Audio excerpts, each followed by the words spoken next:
জাহান্নাম থেকে নিষ্কৃতি দান করেন। আল্লাহুম্মা আমিন।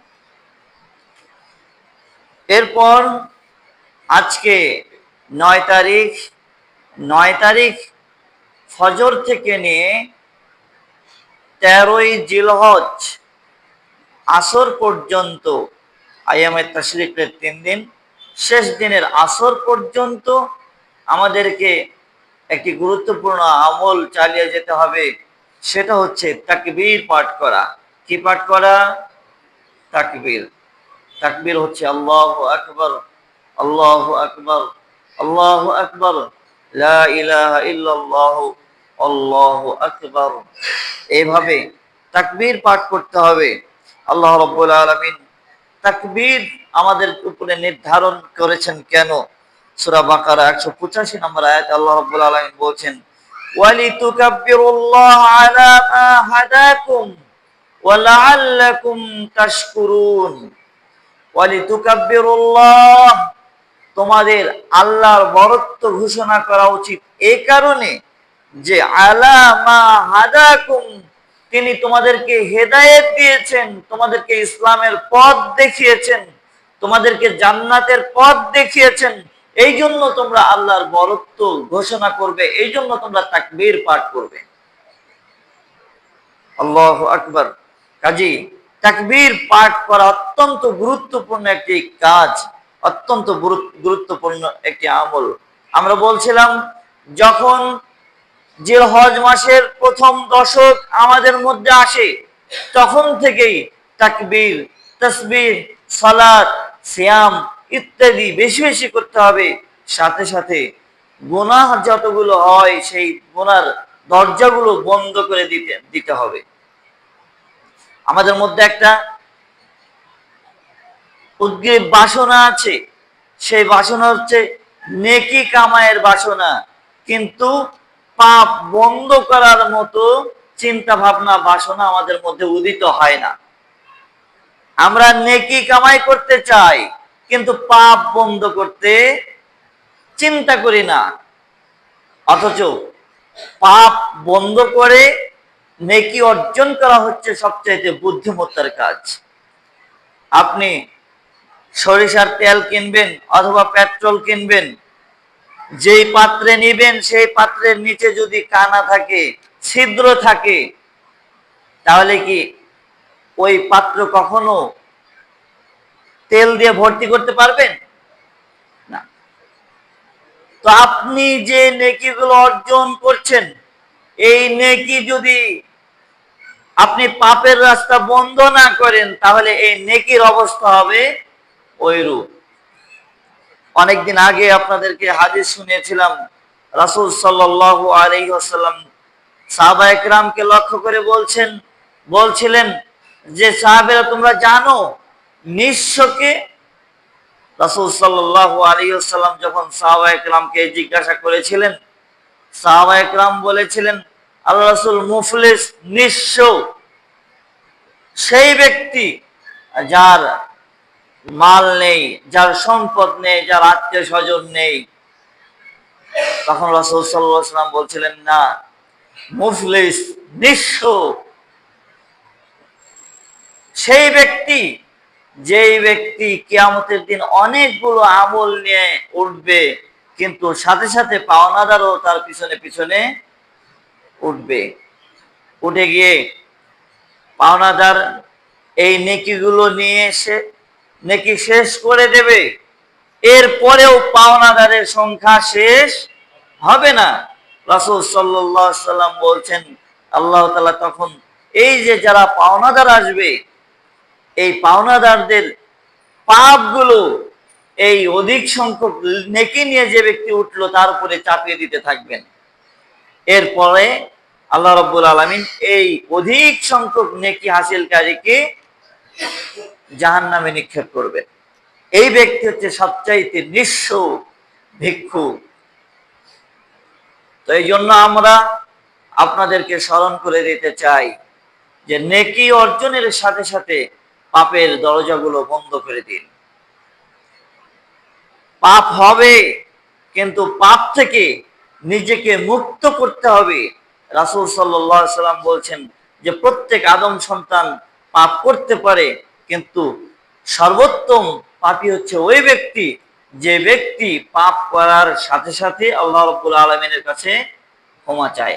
পাপ যে কোনো পর্যায়ে হয়ে যেতে পারে, কিন্তু পাপের দরজা বন্ধ করার জন্য সর্বাত্মক চেষ্টা আমাদেরকে চালিয়ে যেতে হবে। আমরা নেকি অর্জনের জন্য অত্যন্ত আগ্রহী, কিন্তু আমাদের পাপগুলো বন্ধ করার জন্য আমরা সেরকম চিন্তিত নই বা কখনো পরিকল্পনা গ্রহণ করি না। অতএব আসুন আল্লাহ রাব্বুল আলামিন আমাদেরকে যে নেকি হাসিলের বিশেষ বিশেষ দিনগুলো আমাদেরকে দিয়েছেন, এই দিনগুলোতে নেকি অর্জনের পাশাপাশি আমরা যেন পাপ থেকেও দূরত্ব সৃষ্টি করতে পারি, এজন্য আল্লাহ রাব্বুল আলামিন আমাদেরকে সুমতি দান করুন, আমিন। বলছিলাম তাকবীর পেশ করতে হবে, তাকবীর পাঠ করতে হবে, বেশি বেশি তাকবীর পাঠ করতে হবে। আমাদের সমাজে যারা আছেন তারা তাকবীর পাঠ করতে শরম পান, তাই না? তাকবীর পাঠ করতে হযরত ওমর রাদিয়াল্লাহু তাআলা আনহু, আবু বকর রাদিয়াল্লাহু তাআলা আনহু রাস্তাঘাটে যেতেন আর তাকবীর পাঠ করতেন। আমরা তো মনে হয় বাজারেও কখনো করি না, বাজারে তো কেনাকাটা নিয়ে এত ব্যস্ত যে আল্লাহর নাম স্মরণ করার কোনো সুযোগ হয় না। সম্মানিত মুসল্লিবৃন্দ, অতএব আসুন আমরা আল্লাহর অধিকার প্রতিষ্ঠিত করি আমাদের জীবনের উপরে। আমাদের জীবনের উপরে যদি আমরা আল্লাহর অধিকার প্রতিষ্ঠিত করি, তবেই তো আমাদেরকে আল্লাহ রাব্বুল আলামিন জাহান্নাম থেকে মুক্ত করবেন। যেই জীবনের উপরে আল্লাহর দাসত্ব প্রতিষ্ঠা হয় না, যেই জীবনের উপরে আল্লাহর ইবাদত প্রতিষ্ঠা হয় না, যে মানুষটির উপরে আল্লাহর দাসত্ব প্রতিষ্ঠিত হয় না, ওই ব্যক্তি হচ্ছে শয়তানের দাসত্ব করে। আপনি জমি ফেলে রাখলে জমি কখনো পড়ে থাকবে না, হয় আপনি পরিকল্পিতভাবে আবাদ করবেন, অন্যথায় এমনিতেই আপনার পরিকল্পনার বাইরে কিছু আবাদ হয়ে যাবে। আপনার জীবনে যদি আপনি আল্লাহর দাসত্ব প্রতিষ্ঠিত না করতে পারেন, তাহলে আপনার জীবনের উপরে শয়তানের দাসত্ব প্রতিষ্ঠিত হবেই হবে। আপনার জীবনের উপরে যদি আপনি আল্লাহর দাসত্ব তৈরি না করতে পারেন, তাহলে আব্রাহাম লিঙ্কনের দাসত্ব আপনার জীবনকে খেয়ে ফেলবে। আপনার জীবনের উপরে যদি আল্লাহর দাসত্ব তৈরি না করতে পারেন, তাহলে চেয়ারম্যান মেম্বারদের দাসত্ব আপনাকে খেয়ে ফেলবে। আপনি তাদের পাঁচাটা গোলাম হয়ে যাবেন, আপনি নেতা নেত্রীদের পাঁচাটা গোলাম হয়ে যাবেন, যেমন দেখছেন সমাজে কিছু লোকদেরকে। সম্মানিত উপস্থিতি, অতএব আল্লাহর দাসত্ব আপনার উপরে, নিজের উপরে প্রতিষ্ঠিত করুন। আল্লাহর দাসত্বর বাইরে চলে যায় এমন কোন বিষয় আপনার জীবনে আপনি স্থান দেবেন না। এটাই হচ্ছে আল্লাহর অধিকার প্রতিষ্ঠিত করা। আল্লাহর অধিকার হচ্ছে আনতাবুদুহু ওয়া লা তুশরিকু বিহি শাইআ। আল্লাহর অধিকার হচ্ছে আপনি কেবল তারই দাসত্ব করবেন আর কারো সাথে আল্লাহ রাব্বুল আলামিনকে শিরিক করবেন না। এটা হচ্ছে আল্লাহ রাব্বুল আলামিনের অধিকার।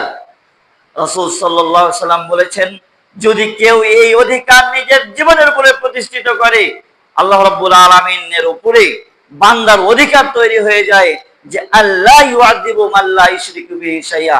আল্লাহ রাব্বুল আলামিন ওই ব্যক্তিকে শাস্তি দিবেন না যে ব্যক্তি নিজের উপরে আল্লাহর দাসত্ব প্রতিষ্ঠা করে এবং আল্লাহর সাথে কাউকে শরীক না করে। এমন ব্যক্তি জান্নাতের জন্য আল্লাহ রাব্বুল আলামিনের উপরে অধিকারী হয়ে যায়। অতএব আসুন আমরা নিজের জীবনের উপরে আল্লাহর দাসত্ব প্রতিষ্ঠা করি।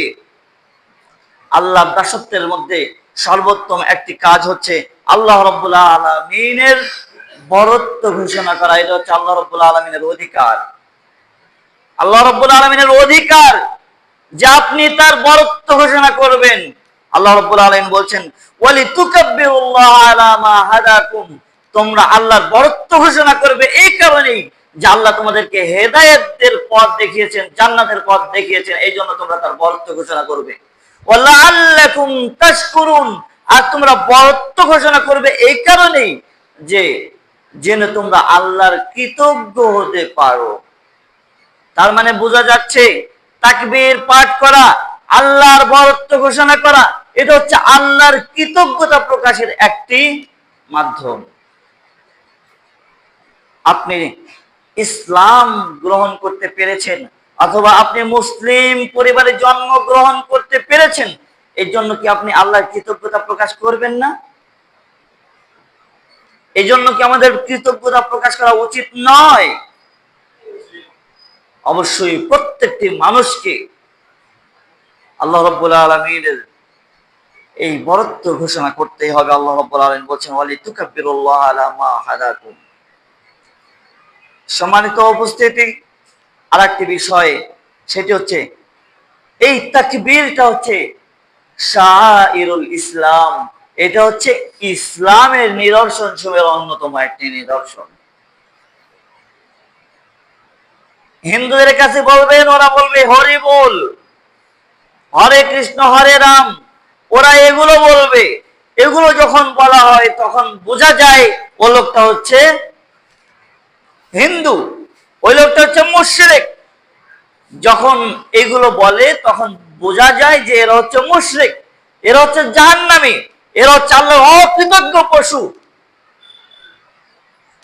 এরা হচ্ছে আল্লাহর সবচাইতে নিকৃষ্টতম সৃষ্টি, যারা আল্লাহর সাথে বেয়াদবি করে। আর যখন আপনি বলবেন আল্লাহু আকবার আল্লাহু আকবার লা ইলাহা ইল্লাল্লাহ আল্লাহু আকবার আল্লাহু আকবার ওয়ালিল্লাহিল হামদ, তখন বোঝা যাবে আপনি মুসলিম। তখন কি বোঝা যাবে? মুসলিম। কাজে মুসলিম হওয়ার জন্য তাকবীর পাঠ করা, এটা হচ্ছে ইসলামের বা মুসলিমদের একটা নিদর্শন। সম্মানিত উপস্থিতি, যেটা বলছিলাম যে জিলহজ মাসের ফজর থেকে, অর্থাৎ আজকের ফজর থেকে নিয়ে আইয়ামে তাশরিকের শেষ দিন অর্থাৎ 13ই জিলহজের আসর সালাত পর্যন্ত আমাদের কি পাঠ করতে হবে? তাকবীর পাঠ করতে হবে। দুঃখজনক বিষয়, এখানে অনেক লোক আছে বা সমাজে অনেক পশুবাস করে, তারা কুরবানিও করবে কিন্তু সালাত আদায় করবে না। আচ্ছা, যারা সালাত আদায় না করবে তারা কি তাকবীর পড়বে? হ্যাঁ, আচ্ছা যদি পড়ে তাহলে কি হবে? পড়লেও কোনো কাজ হবে না। সম্মানিত উপস্থিতি, আল্লাহ রাব্বুল আলামিন সালাত ফরজ করেছেন, কুরবানিকে তিনি সুন্নাত হিসেবে আমাদেরকে চালিয়ে দিয়েছেন, আমাদেরকে জানিয়েছেন। কুরবানি হচ্ছে সুন্নাতুম মারুফা, কুরবানি হচ্ছে ইসলামের একটি নিদর্শন, তাকবীর হচ্ছে ইসলামের একটি নিদর্শন। আইয়ামে জাহেলিয়াতের যুগেও কুরবানির বিধান ছিল, কিন্তু তারা কুরবানির মাধ্যমে আল্লাহর সাথে বেয়াদবি করত। তারা কুরবানির মাধ্যমে আল্লাহর সাথে বেয়াদবি করত। তারা পশু জবাই করে মূর্তির উপরে এই রক্ত ছিটিয়ে দিত, গোশত ঢেলে দিত ইত্যাদি, আরো মূর্তি কেন্দ্রিক তারা ইবাদত করত। তারা মূর্তির সামনে গিয়ে পশু জবাই করত, যেরকম হিন্দুরা বলি দেয়, এরকম ভাবে আল্লাহর সাথে তারা বেয়াদবি করত। মুহাম্মদ সাল্লাল্লাহু আলাইহি ওয়াসাল্লাম সেই বিষয়টা প্রবর্তন করে দিয়েছেন যে ওইটা হচ্ছে শিরক। আর রাসূল সাল্লাল্লাহু আলাইহি ওয়াসাল্লাম আমাদেরকে যেভাবে কুরবানি করার শিক্ষা দিয়েছেন, এটা হচ্ছে তাওহীদ। আমাদের যুগে এই সমাজেও কিছু মুসলিম নামক বিভ্রান্ত লোক আছে, যারা কুরবানি করে মাজারে গিয়ে, মান্নত করে কোথায় গিয়ে? মাজারে গিয়ে। বাড়িতে জবাই করলে কাজ হবে না, কোথায় জবাই করতে হবে? মাজারে গিয়ে জবাই করে রান্না বান্না করে ফকিরদেরকে খাওয়াই দিয়ে পীর সাহেবকে কিছু হাদিয়া দিয়ে চলে আসতে হবে। এটা হচ্ছে শিরকি মানত, এটা হচ্ছে শিরকি জবাই। রাসূল সাল্লাল্লাহু আলাইহি সাল্লাম বলছেন, মান যাবাহা লিগাইরিল্লাহ ফাকাদ আশরাকা, যে ব্যক্তি আল্লাহ ব্যতীত অন্য কারো উদ্দেশ্যে জবাই করলো কোনো কিছুকে, ফাকাদ আশরাকা, সেই ব্যক্তি আল্লাহর সাথে বেয়াদবি করলো, সেই ব্যক্তি শিরক করলো। কাজেই দেখা যাচ্ছে জবাই দুই প্রকার, একটা হচ্ছে তাওহীদের জন্য জবাই, আর একটা হচ্ছে শয়তানের জন্য বা তাগুতের জন্য জবাই। আল্লাহ রাব্বুল আলামিন আমাদেরকে তাওহীদের জন্য নির্দেশ দিয়েছেন, তাওহীদ প্রতিষ্ঠার জন্য জবাই নির্দেশ দিয়েছেন। অতএব আমরা যে জবাইটা করব, আমরা যে কুরবানি